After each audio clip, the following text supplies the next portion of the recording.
សូមស្វាគមន៍មកកាន់កោសិង្ហលថ្ងៃនេះកោសិង្ហលនឹងនាំអ្នកទាំងអស់គ្នាជួបជាមួយនឹងមេរៀនថ្មីតាក់ទងជាមួយនឹងភេសជ្ជៈបាទនៅក្នុងភាសាចិនរបស់យើងផងដែរអូខេ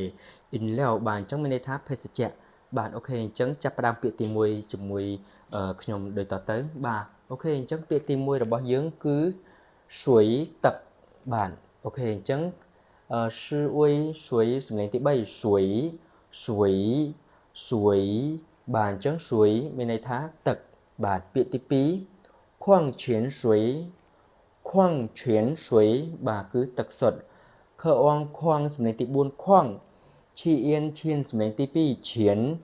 是为水សំឡេងទី3水矿泉水បាទអញ្ចឹង矿泉水គឺទឹកសុទ្ធបាទអូខេអញ្ចឹងពាក្យបន្តទៀតគឺនាវ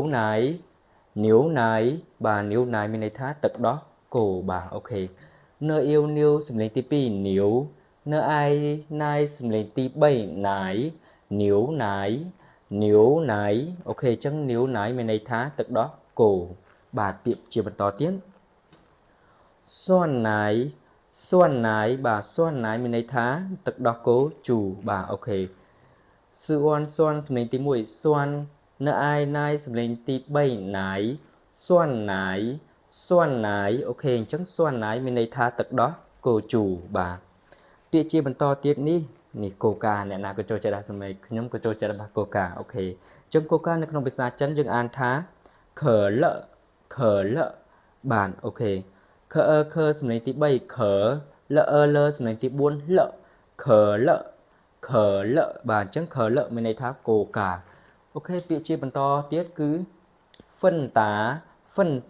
បាទហ្វិនតាគឺហ្វាន់តាទឹកហ្វាន់តាណាបាទ for n ហ្វិនសំឡេងទី1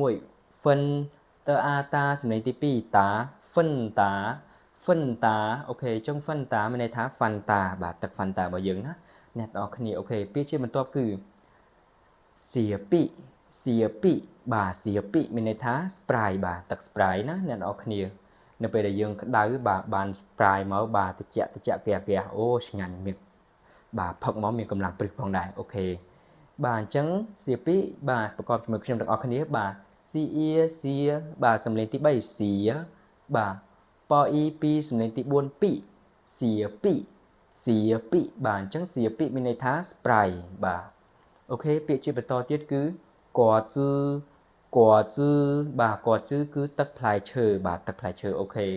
កអកសំឡេងទី3កួជឺសំឡេងទី1ជឺបាទកួជឺបាទអញ្ចឹងកួជឺមានន័យថាទឹកផ្លែឈើបាទពាក្យជាបន្តទៀតគឺហុងនាវ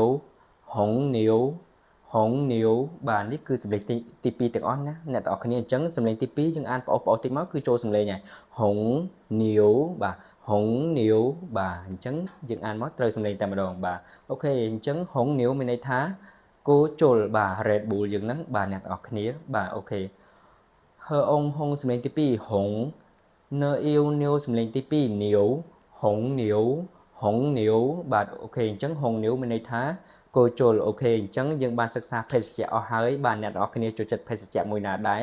ហើយខ្ញុំនឹងបន្ថែមជា clear ប្រយោគសំណួរជូនដល់អ្នកនរគ្នាសម្រាប់ទុកសួរនិងសន្ទនាជាមួយនឹងមិត្តភ័ក្តិយើងឬក៏អ្នកដែលនៅក្បែរខាងយើងដើម្បីបាទពន្លឿននៅការនិយាយរបស់យើងឲ្យបានលឿនផងដែរអូខេអញ្ចឹងបើអ្នកនរគ្នានៅពេលដែលយើងរៀនចេះពាក្យភេសជ្ជៈនេះហើយយើងចង់សួរគ្នាយើងដែរឬក៏ដៃគូយើងម្នាក់ទៀតចង់សួរថាតើអ្នកចង់ផឹកអ្វីបាទតើអ្នកចង់ពិសាទឹកអ្វីនោះតើយើងគួរសួរបែបម៉េចបាទអញ្ចឹងមកជួបជាមួយខ្ញុំទាំងអស់គ្នាអូខេអញ្ចឹងយើងអាចនិយាយបានថានីសៀងហឺទៀនសិនមើអូខេនៅអ៊ីនីសំឡេងទី3នីសៀងសំឡេងទី3សៀងហឺសំឡេងទី1ហឺតើអ៊ៀនទៀនសំឡេងទី3ទៀនឈឺអិនសិនសំឡេងទី2សិនមើអូខេអញ្ចឹងនីសៀងហឺទៀនសិនមើមានន័យថាតើអ្នកចង់ផឹកអ្វីបាទអូខេអញ្ចឹងកុំភ្លេចសួរអ្នកដែលនៅក្បែរអ្នកណាតើគាត់ចង់ញ៉ាំទឹកអ្វីដែរចង់ដឹងថាគាត់ចូលចិត្តកូកាឬក៏ Sprite ឬក៏ Fanta អីអញ្ចឹងណាអូខេអញ្ចឹងអ្នកទាំងអស់គ្នាមេរៀនរបស់យើងមកដល់ថ្ងៃនេះបានដល់ទីបញ្ចប់ហើយអញ្ចឹងសូមកុំភ្លេចចាំជួបគ្នានៅវីដេអូក្រោយដែលមានមេរៀនកាន់តែល្អជាងនេះទៀតណាបាទបាយបាយ